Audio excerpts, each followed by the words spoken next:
Naamini ya kwamba kuna kitu ambacho kitafanyika katika maisha yetu hata na siku ya leo, in Jesus name. Nimeokoka, nimelindwa na Bwana, amekuwa mwema, amekuwa rafiki wa karibu. Nisaidie sauti mzuri, nimetoka mahali. So nasikia Bwana asifiwe. So ndio tuweze kuelewana.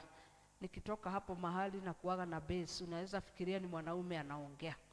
Bwana asifiwe. Kwa sababu mimi huko ndani na kuaga mwanaume kukabiliana na ngome zote ambazo zinaweza simama kwa lancha kama hizi tukose kupokea. Bwana Yesu asifiwe. Nimelindwa na Bwana, Bwana amekuwa mwema kwangu. Nilikuwa naambia Bwana leo, sina maneno ya kutosha.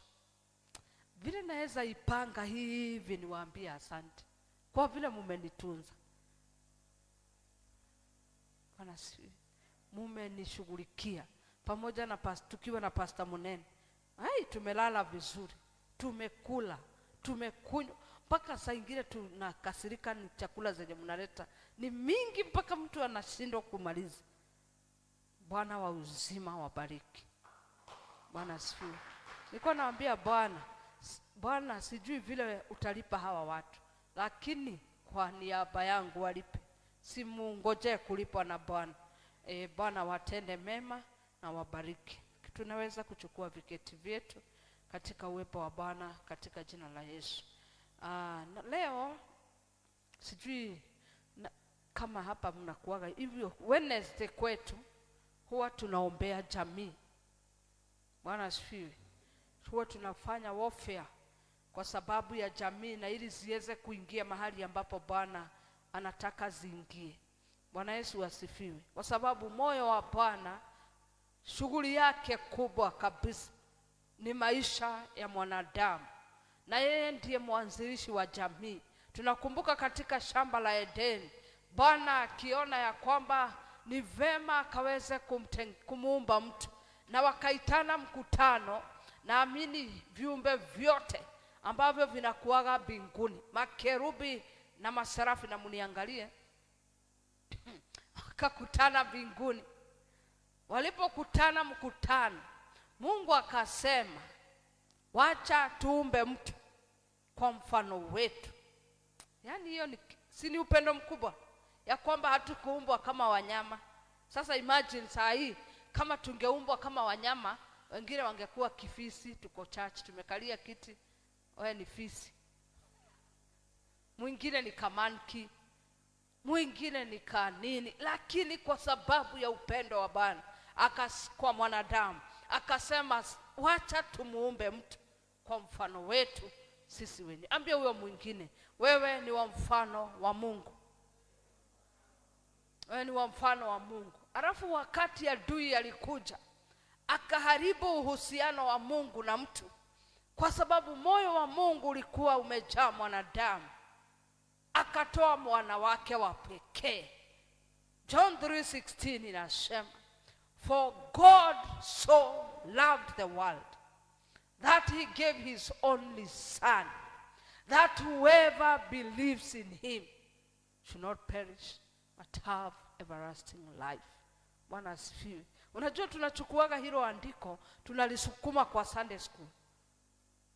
Tunafikiria hiyo ni ya watoto wadogo, ila tunasahau ya kwamba hata sisi ni watoto wa Mungu wetu. So kwa sababu ya Mungu kupenda ulimwengu, akatoa mtoto wake mmoja, alikuwa na yeye wa pekee, akamtoa aje apitie mateso, afe, na ili tuweze kuokolewa. Si huo ni upendo wa ajabu? So umeketi hapo kwa sababu umependwa.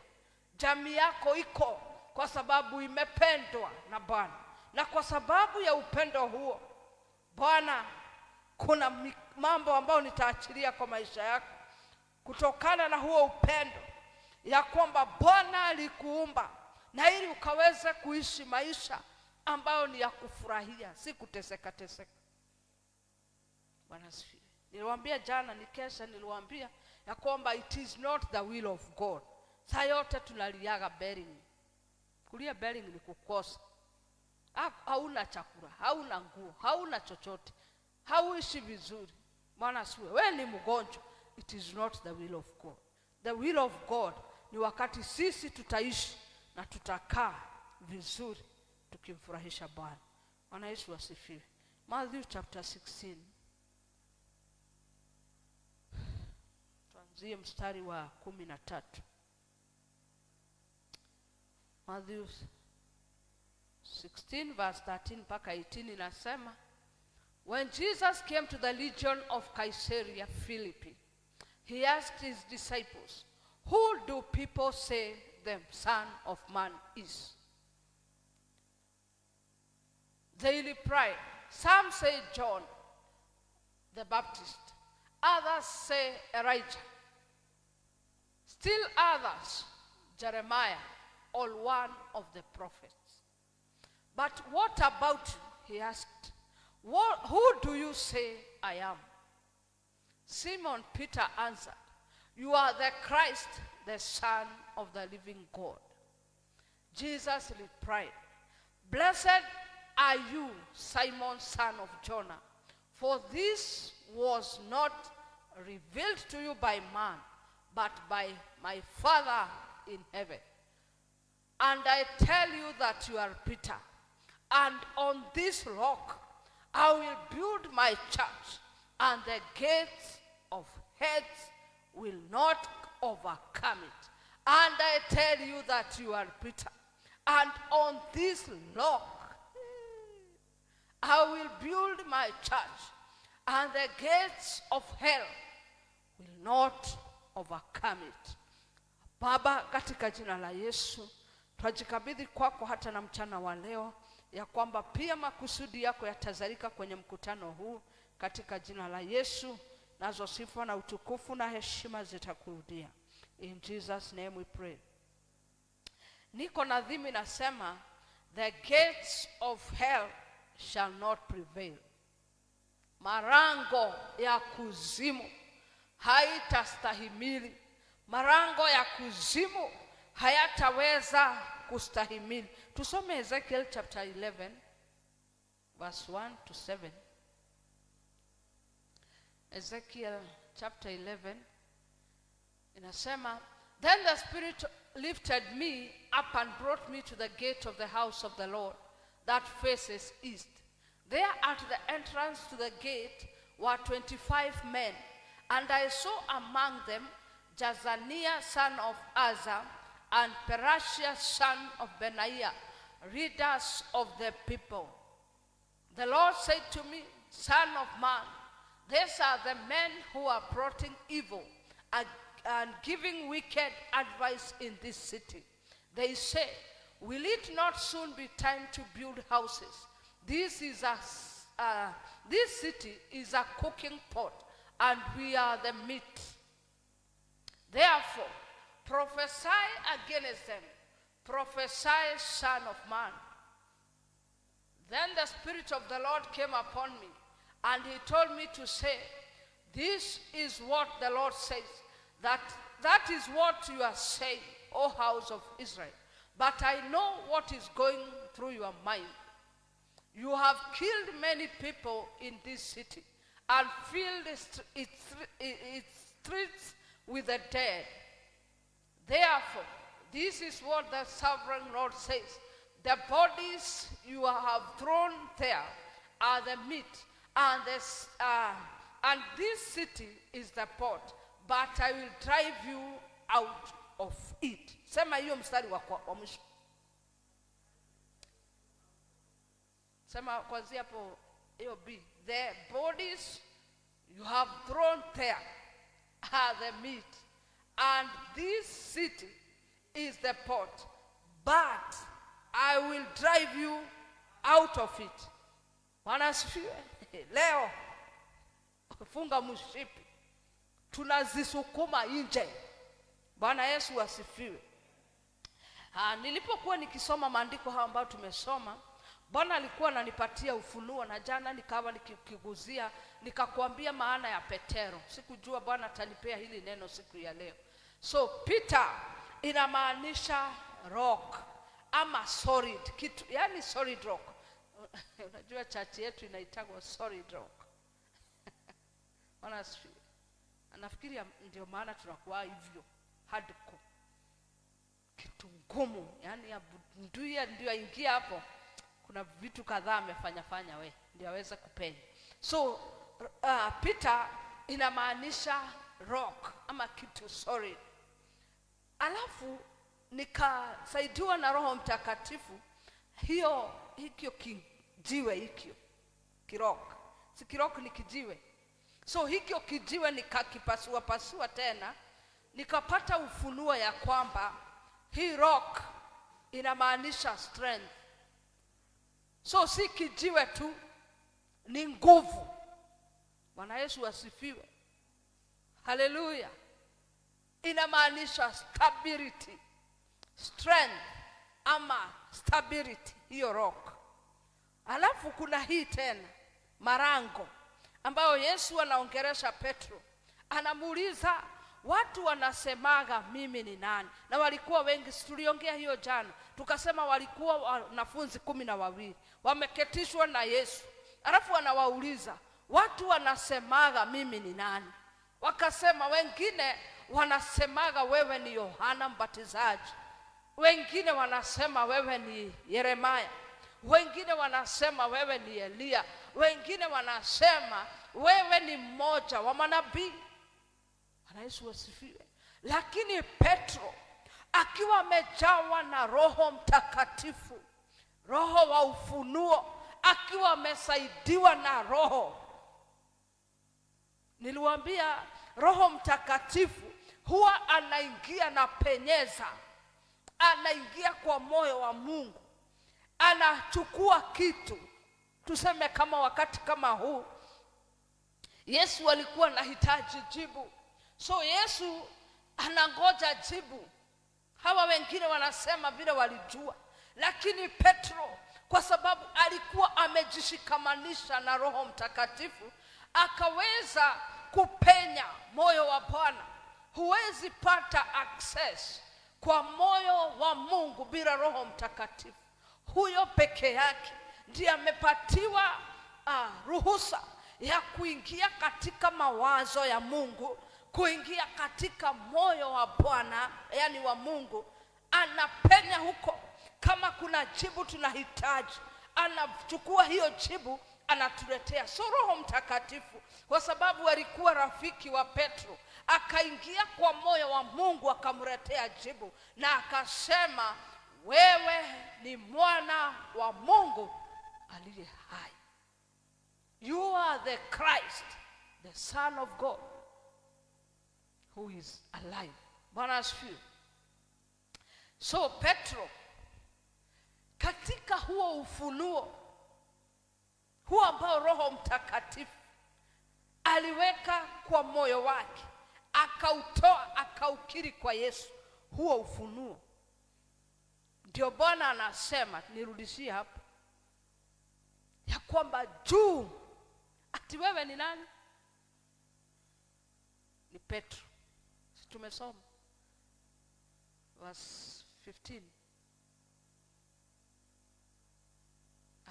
Verse 16, verse 17. Jesus replied, blessed are you, Simon, son of Jonah, for this was not revealed to you by man, but by my Father in heaven. 18. And I tell you that you are Peter. Kuja, my sister. Nasema hivi ya kwamba Yesu akamwambia ya kwamba wewe ni Petro. Anasifiwe. Wewe ni nani? Ni Petro. Hakusema wewe ni jiwe, alisema wewe ni Petro. And on this rock. Hizo ni vitu mbili tofauti. Ama ni mimi sijui, unajua sikusoma sana. Kako kakisomo kadogo nilisoma. Kwa sababu nilikuwa nasoma, mwalimu akitoka nimetoroka nimeenda kwa bangi. Saa zile nilikuwa natulia kidogo, nilishika Kiingereza kadogo. asifiwe. So you are Peter, and on this rock. So hizo si ni vitu mbili. Unaona mpaka kuna koma. Hiyo koma iko na maana yake. Kwa sababu kama angesema and I tell you that you are Peter rock and on this rock, bila hiyo koma, hiyo kitu kidogo hivi iko na maana kwa hiyo maandiko. Bwana asifiwe. So on this rock I will build my church, and the gates of hate will not overcome it. Ni kusema nini? Wewe ni Petro. So katika hizo nguvu za ufunuo, si tumesema rock ni strength. So wewe Petro, katika hizo nguvu za huo ufunuo, juu ya huo ufunuo ambao uko nao, nitalijenga kanisa langu, na malango ya kuzimu hayataweza kustahimili. So mwanadamu katika maisha yake unastahili si kuwa tu mwanadamu. Unaitwa nani? Ani. Haustahili tu kuwa ani. Maisha ya Mkristo haishiagi hapo. Inastahili kuwe na kitu kingine ndani, ndio ukuwe complete. Na hicho kitu ambacho kinastahili kuwa ndani yako ni ufunuo. Petro ni ufunuo alikuwa nao. Huo ufunuo ambao aliachilia wa kusema wewe ni mwana wa Mungu, huo ufunuo ambao uliachiliwa ndani yake na Roho Mtakatifu, huo ndio Bwana anasema juu yako nitajenga kanisa. So mwanadamu ndio Mungu akuja kujenga mijengo yake, lazima kuwe na foundation ya mafunuo. Ni ngumu kama chemistry ile tulisoma form 2. Unashua kemu ilikuwa ngumu mpaka nilikuwa nikipewa karatasi na rara kwanza ndio nifikirie kama nini itakuja kwa akili niandike, alafu yenye tu nitajua. Sisi kama nyinyi mlifanya hizi tabia nilifanyaga shule, nikijua kama ni number 5 nimejua. Hizo zote zingine sijui, naandika hiyo anza ya number 5. Nikifikiria nita confuse mwalimu aone aeke maraiti mingi, kumbe walimu nao wana faith, kumbe mnakuwa kama mmesoma. So anaona hii ni ile tu imerudiwa napita. Bwana shule. So huo ufunuo ndio Mungu huwa anajenga kanisa. Bwana shule. Ndio Mungu anajenga jamii. Leo tunaongelelea jamii. So ni katika ufunuo ambao wewe utasaidiwa na Roho Mtakatifu. Huo ufunuo ambao utakuwa nao, huo ndio msingi ambao jamii yako itajengwa kwayo. Kama wewe uko na ufunuo wa kushindwa kila wakati, hapo ndio jamii yako itajengwa kwa hiyo udhaifu. Keti. Kama uko na ufunuo, unajua kama sasa tumeendelea kuachiliwa maufunuo. So huo ufunuo ndio huduma ambao uko nayo. Bwana atakuja katika huo ufunuo ulishika ama unashika leo. Ukimbie na huo ufunuo. Hapo ndipo Bwana atakuja kuwekelea mawe yake. Bwana asifiwe. I tell you that you are Peter, and on this rock I will build my church, and the gates of hell shall not prevail. Marango ya kuzimu hayaogopagi mwanadamu. Malango ya kuzimu yanaogopaga ufunuo ambao uko nao, na huo ufunuo ni neno la Bwana.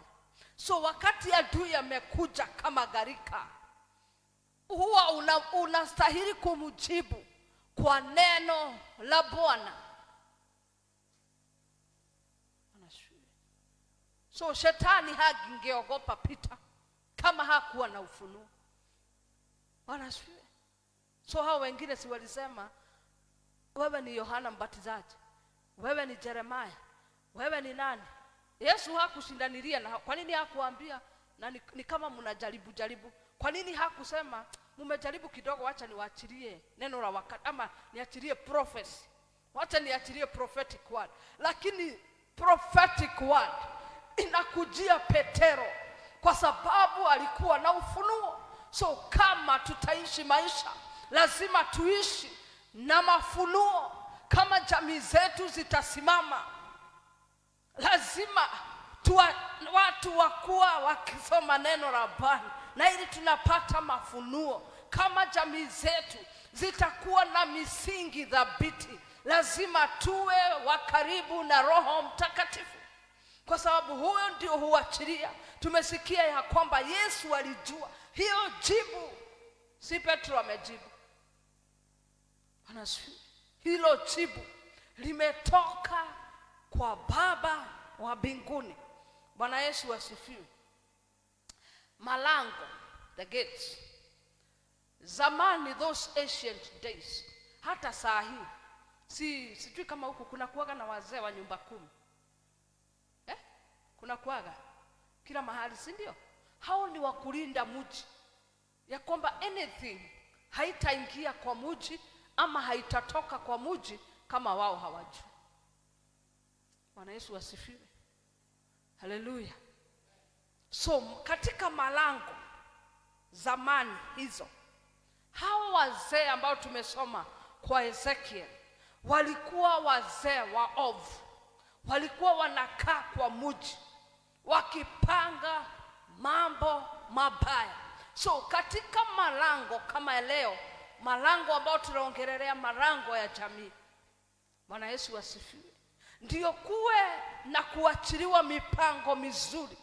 Lazima uwe mtu ambaye amejisikia na ili hao wazee, kwa sababu katika ulimwengu wa rohoni na ulimwengu wa kiasilia, unaona vitu ambazo sisi huona kwenye ulimwengu wa kiasilia, pia katika ulimwengu wa roho zinakuwa either vizuri ama vibaya.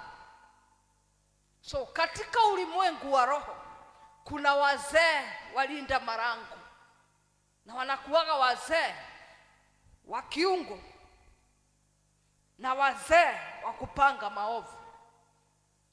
Vivyo hivyo katika ulimwengu kuna wale sisi sasa tumewekwa katika malango, kulinda malango ya Bwana kiungu. Alafu shetani na yeye ako na jeshi lake la uovu la kulinda malango. Sasa ni wewe utachagua malango yako yatalindwa na nani, na hayo malango ndio uweze kuweka wale ambao watalinda malango vizuri. Lazima ukue mtu wa ufunuo. Bwana, si tunaelewa? Bwana Yesu asifiwe.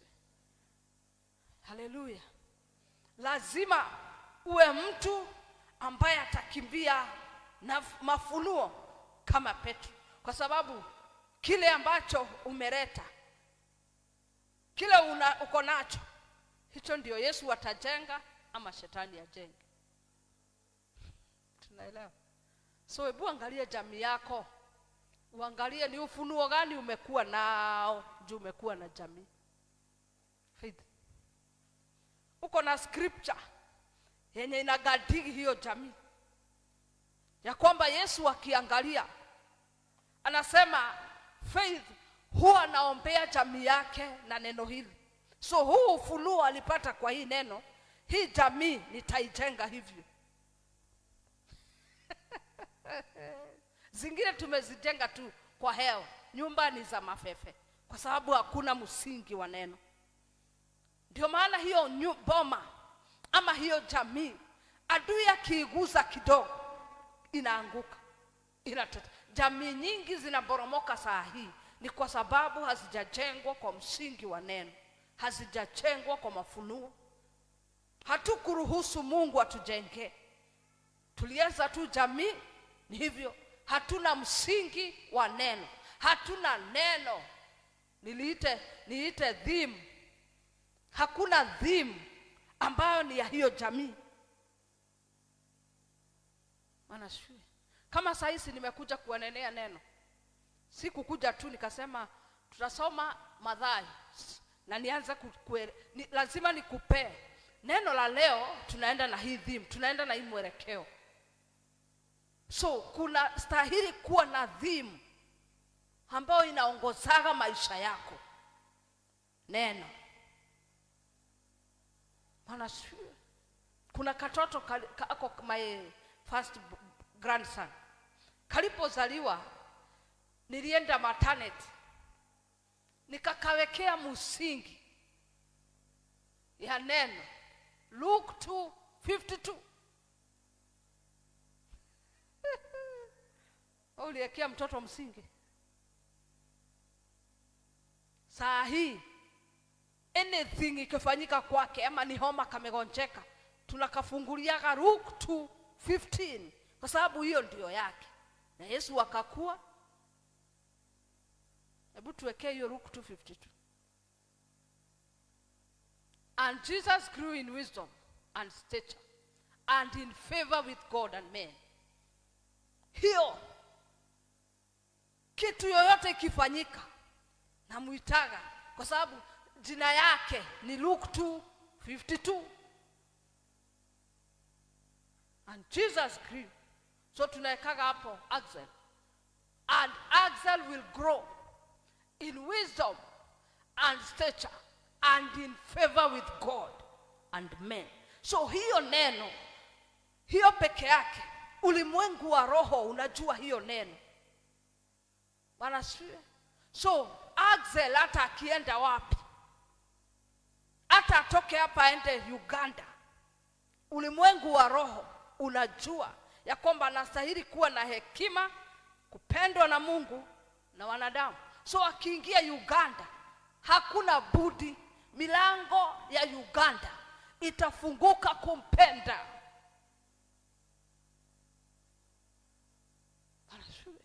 Lakini kwa sababu jamii zetu, maisha yetu hayana kile neno la wakati, yani neno ambalo wewe unajineneaga ukiondoka.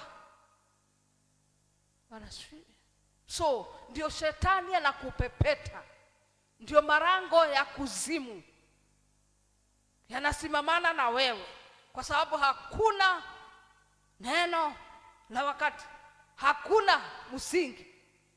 So adui anakuja, anakuta hakuna msingi, anawekelea mawe yake.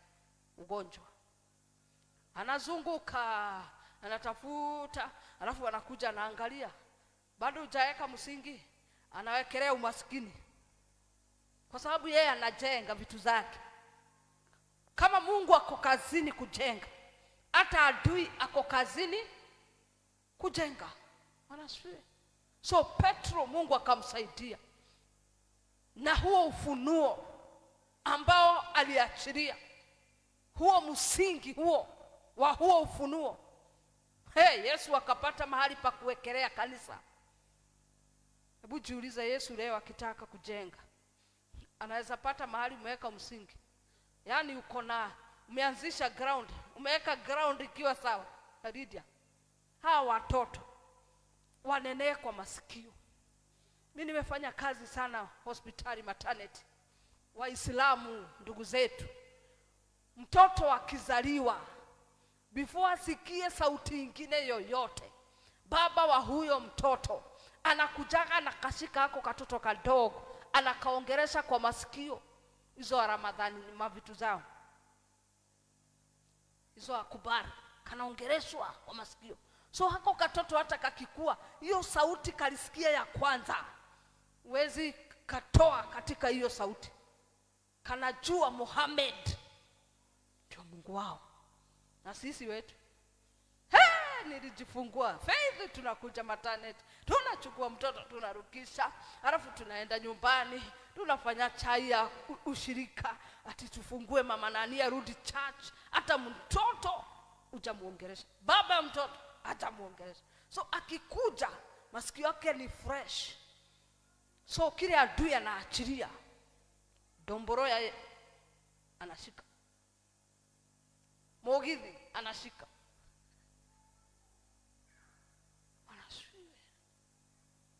Bible says, train up a child in the way he should go, and when he grows up, he will not depart from it. Bwana asifiwe. Watoto ni hata sisi. Sisi ni watoto wa Mungu. Train yourself. Unajiambia neno. Ukiamka asubuhi, ingia kwa Zaburi. Daudi hakuweza kujengwa msingi na adui. Daudi kwa sababu alikuwa naimba yeye mwenyewe Zaburi. So hata wakati adui anakuja, anaingia kwa maisha yake, anafanya kikitu, yeye anakumbuka hapana, hii si msingi ya kwetu. Anatoka, anatubu. Na ndio maana kwa sababu ya Daudi kujijua na kuwa na kujinenea maneno, maandiko inasema ya kwamba Mungu akasema, I have seen a man after my own heart. Bwana asifiwe. Lakini leo hizo gates ambazo zimesimama kinyume na maisha yetu, tutapigana nazo, na kama vile tulisoma, hakuna yenye itabakia, tutazitupa zote nje. Bwana asifiwe. Haleluya. Bwana Yesu asifiwe. Haya, twende kwa Luke chapter 9. Luke chapter 9 verse 1 and 2. Masaa imeisha.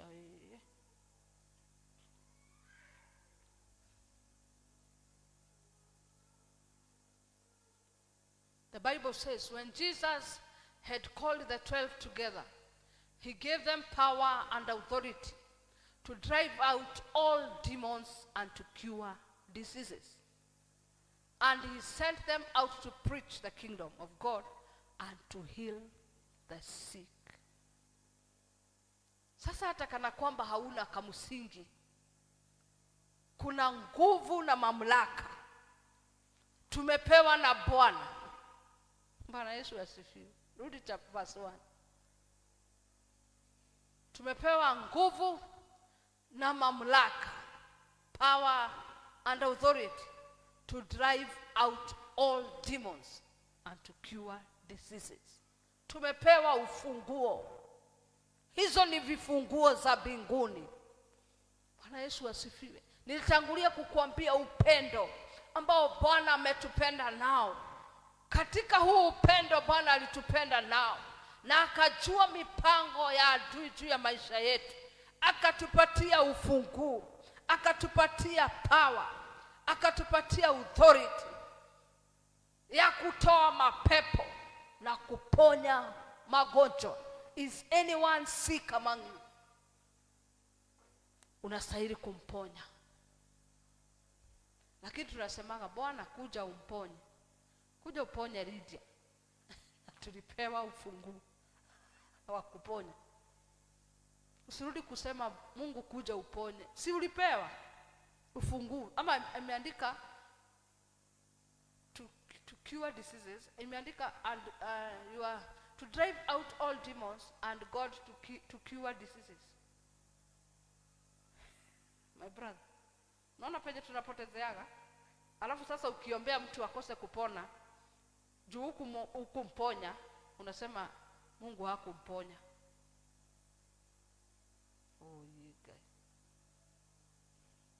Tulimuombea lakini Mungu hakumponya. Mungu alimchukua. Na mlikuwa mmepewa nafasi ya kumponya. Bwana asifiwe. To cure diseases and to drive out demons. Uko na hiyo kifungu. Kuanzia leo ujuage uko na kifungu. Bwana asifiwe. So, shetani asikuletee kisirani, uko na kifungu. Akikuja na magonjwa, uko na kifungu ya kuponya. Akikuja akiwa amejigeuza kipepo, uko na nguvu na uweza wa kuzitoa. Si kukuja kutafuta pasta. Naonaga huku mtu akigaragara huko nyuma, mnamletaga. Na umepewa nguvu na uweza. Lydia, ashazo ino kono. Asha tuinue mkono juu. Paka Lydia.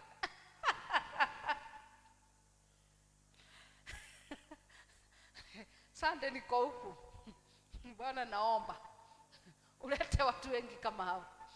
Na nimewaona sura wenye mkora wale. So nitaona wale watalete hapa. Ukiona huko ukabiliane nazo huko Lydia, usitulete. Soma hapa. Someni. Mnaelewa Kiingereza? Yeah? Soma.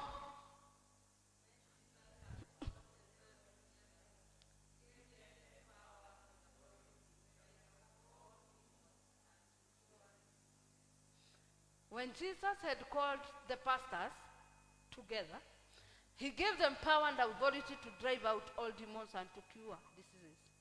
When Jesus had called Reverend Matthias and Pastor Maggie and Pastor Mary Munene, he gave them power and authority to drive out all demons and to cure diseases. Kwa nini mnatuleteaga? Umepewa nguvu na mamlaka. So shetani anajua weak point yako moja ya kwamba ujui uko na authority na ujui uko na power. Nilikuwa nimesahau hii neno. Usiku nikapelekwa na Lydia na Faith kulala. Nikaogopa nyumba. Juu niko peke yangu na huku ni kugeni. Lakini usiku saa 9 nikakumbuka I have power and authority. Chochote kikikuja tukabiliane. Nikalala. Manasifiwe. We have power. Hata hao watoto wanakusumbua, you have power and authority. Hiyo biashara wakati nataka kuinamisha kichwa, you have power and authority. Wakati mke anasumbua, you have power and authority. Wakati mume ameshika kashungua na uko, you have power and authority. Hatuna, yani hatukupewa kamote. Hatienda unaenda kutafuta wanaita kwaje? Mganga wa ndoa. Wanaita kwaje hao wanabandikaga vibandiko? Mganga mashuhuri. Kumbe mnawajua. Ati wanaitwa aje baba? Sema. Shupavu. Mganga shupavu. Halafu hapo anaandika, anaponya ndoa, anaponya sijui nini. Bwana shule. Na umepewa nguvu na mamlaka. Mzee akienda hivi hivi, umepewa nguvu na mamlaka. Unaingia kwa chumba cha ndani. Unasema hakuna malango ya kuzimu yatasimama mbele zangu. Unamrudisha kwa boma. Asifiwe. Watoto wakipotoka, kwanza saa hii kizazi vile kiko, wakipotoka unakimbia mbele na ufunuo, unamngojea mbele. Akifika hapo, kama alikuwa hapa anakunywa pombe hapa, unakuja na ufunuo mbele yake hapa, una declare vitu hapa, una declare. So akikuja, akifika hapa anasikia yes, nasema wacha nirudi home. Anarudi. Niwaambia juzi kuhusu msichana wangu. Bwana asifiwe. You have power and authority. Haikupewa wamama, wazee wakanyimu. Haikupewa wazee kwa sababu hao ndio the heads of the family. Tulipewa sisi wote equally. Bwana asifiwe. Nini hiyo inakusumbua? Ni uoga. Najua adui anajuaga, hatujui. Shetani anajuaga hawa hata kama wako na katiba waisomagi. Sasa nani anajua katiba ya Kenya vile inasema? Bwana asifiwe. Ndio maana tukitaka kupelekwa na huku tunapelekwa. Sukari ikuwe 3,000 itakuwa tu kwa sababu hatujui katiba, hatujui sheria.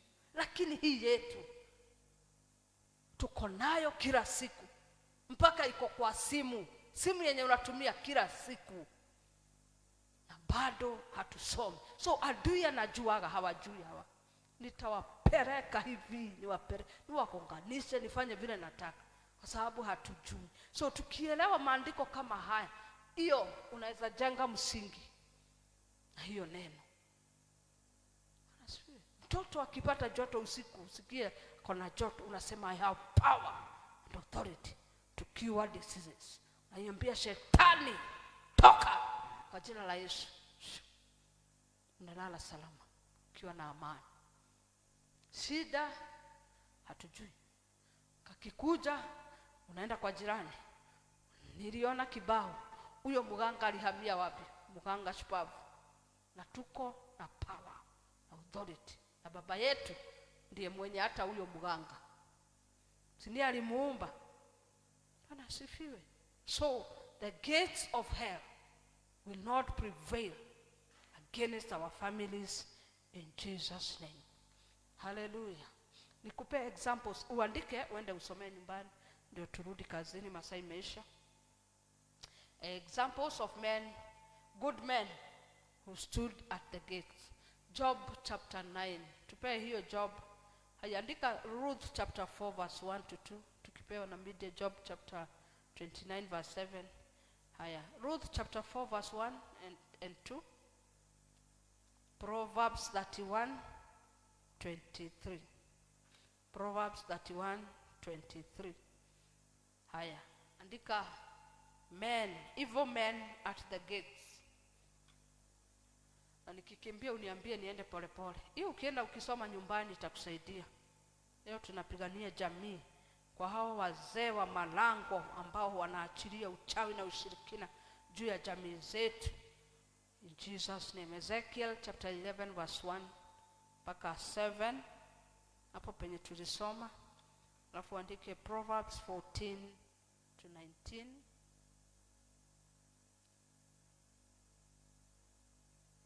Hallelujah.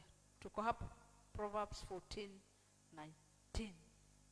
When I went to the gate of the city and took my seat in the public square, the young men saw me and stepped aside, and the old men rose to their feet.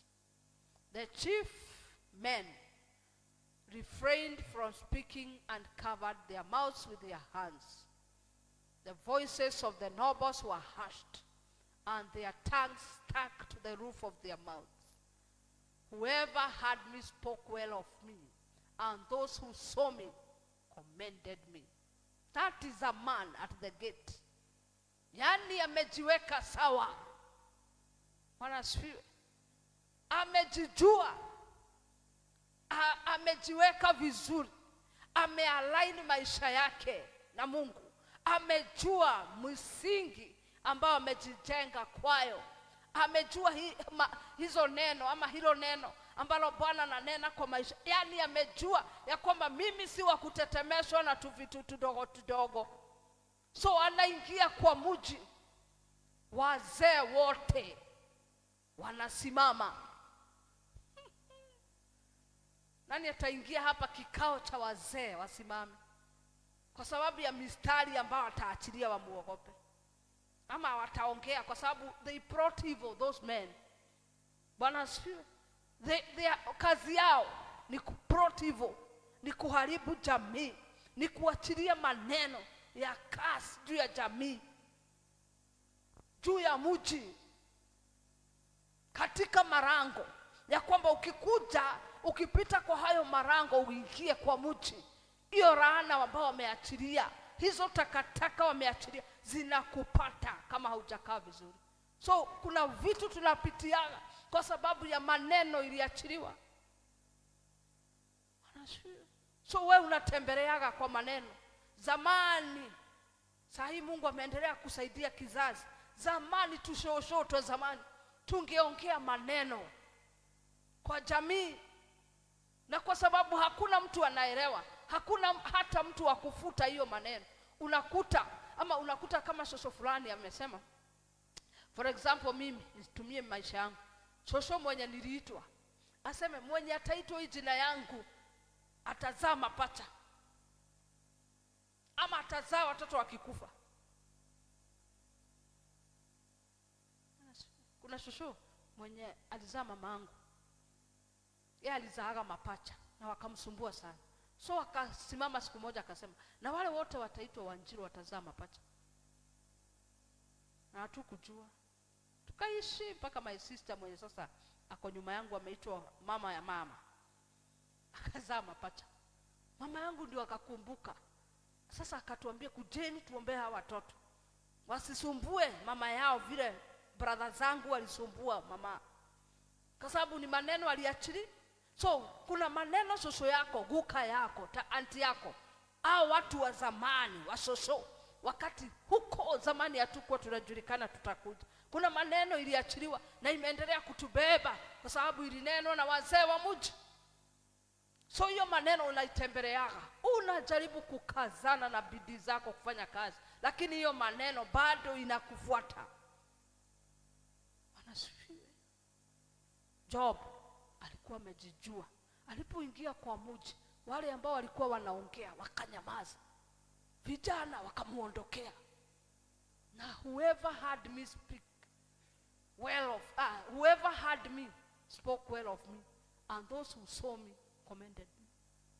Kila mtu alikuwa ananyoshea huyo mtu kidole, wakisema vile huyu mtu ni mzuri, vile amejenga jamii yake. Tunasikiaga Job alikuwa anaingia, watoto wake wakifanya sherehe angeingia maombi, anatubu dhambi na makosa ya watoto wake hata wakati walikuwa kwa pata, wasije wakawa walimkosea Bwana. So he was a man, upright man.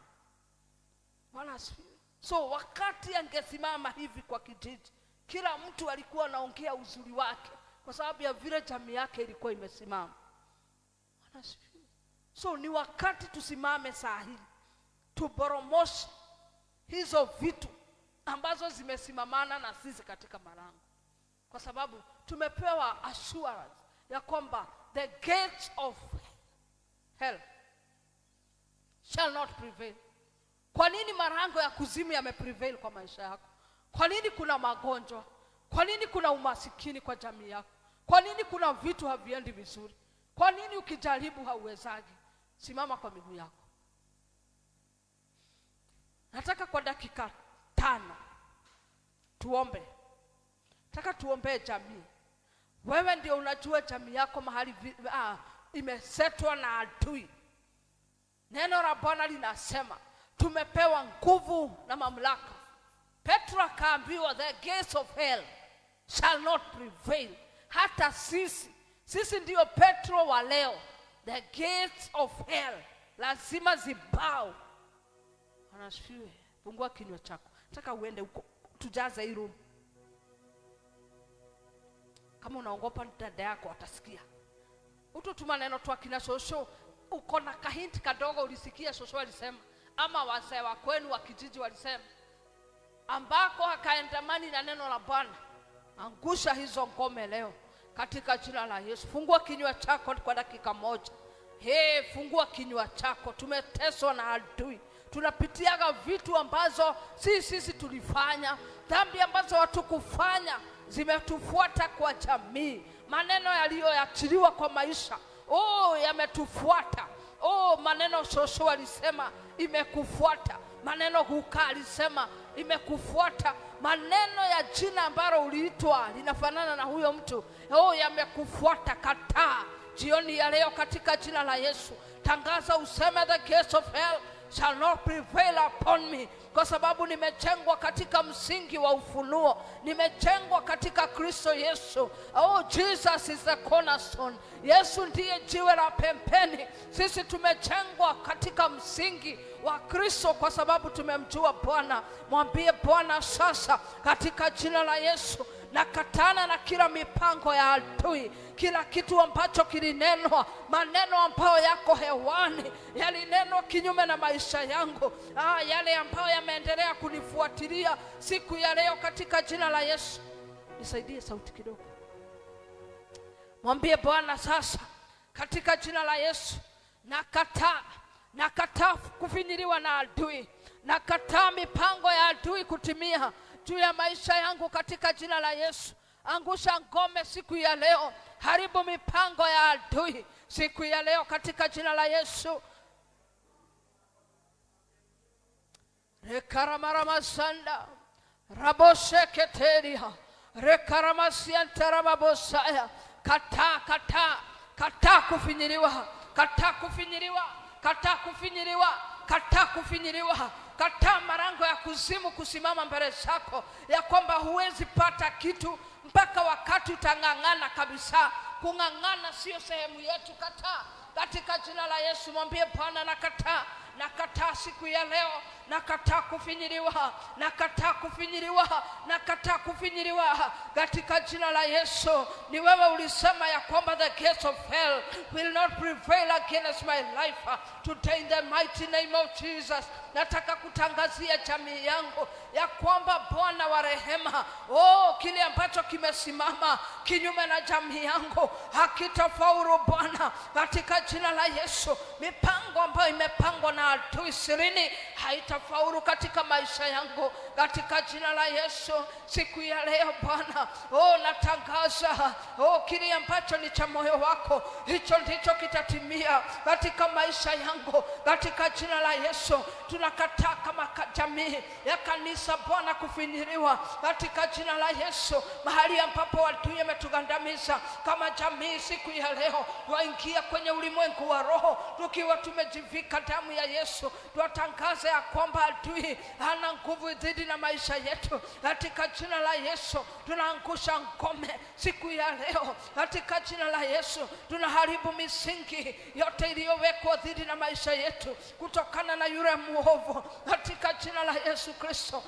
Mwako wothe ulietho yakete mwathani iguru ria mitorere itu, mijango ya taabu na shida na umasikini, siku ya leo tunakataa katika jina la Yesu. Tukatana na misingi ya na tukatana Bwana na mijengo ya umasikini juu ya maisha yetu, juu ya jamii zetu Bwana, katika jina la Yesu. Tutangazie jamii zetu baraka, tutangaza Bwana ufanisi katika jina la Yesu. Umesema umetupatia nguvu na uweza Baba, katika jina la Yesu. Siku ya leo tuingia kupitia kwa damu ya Yesu, tunaharibu kila ngome. Umesema ya kwamba Bwana umetupatia nguvu za kuharibu katika jina la Yesu. Sini wewe ulimwambia Yeremia ya kwamba nimekupatia nguvu na uweza wa kujenga na kubomoa, wa kupanda na kung'oa. Siku ya leo tuingia kwenye ulimwengu wa roho, tuang'oa kila mapando ya adui,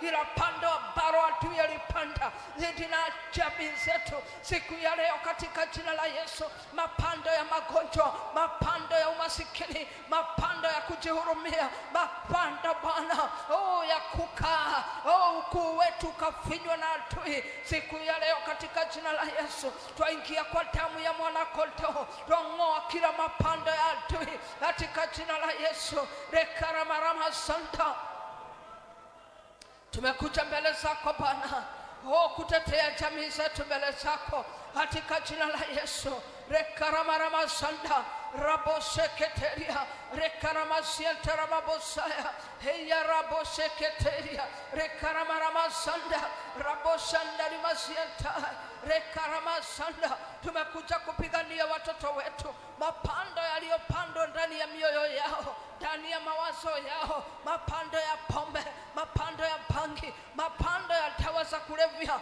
Siku ya leo katika jina la Yesu tuang'oa hayo mapando, tutangaza hayana nguvu dhidi na vijana wetu Bwana, katika jina la Yesu.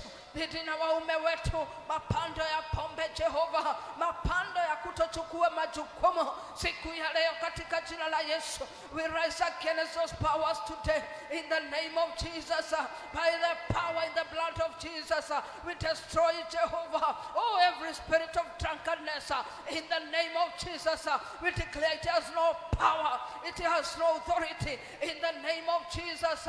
Rekaramarama-santa, tutangaza wokovu juu ya watoto wetu Bwana, katika jina la Yesu. Tuharibu Bwana mipango ya adui dhidi na maisha yao katika jina la Yesu. Maneno ambayo yalinenwa na wazee wa miji wa marango ya mji Bwana, siku ya leo katika jina la Yesu, yale yalinenwa gizani yale ambayo yalinenwa sirini, walipokutana Bwana wakapangia jamii yangu vibaya, siku ya leo katika jina la Yesu naingia Bwana kwa kambi ya adui na kuharibu mipango ya adui siku ya leo katika jina la Yesu. I declare today, you have no power, you have no authority over my children in the name of Jesus.